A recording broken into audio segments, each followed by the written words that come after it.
nagtataka kasi dahil minsan kapag sinasabi ko siya, "Bakit tigas ng katawan mo?" Kasi kinakompare ko sa katawan ko.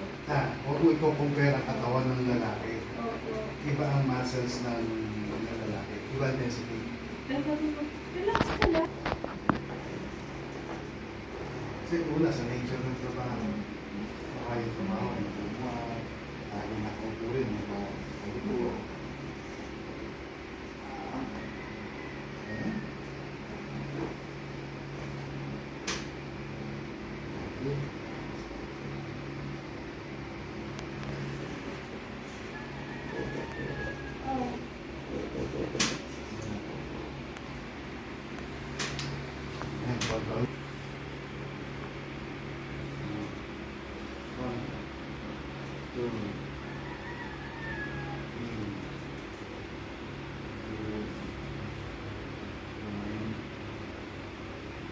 Ito, magandang flexibility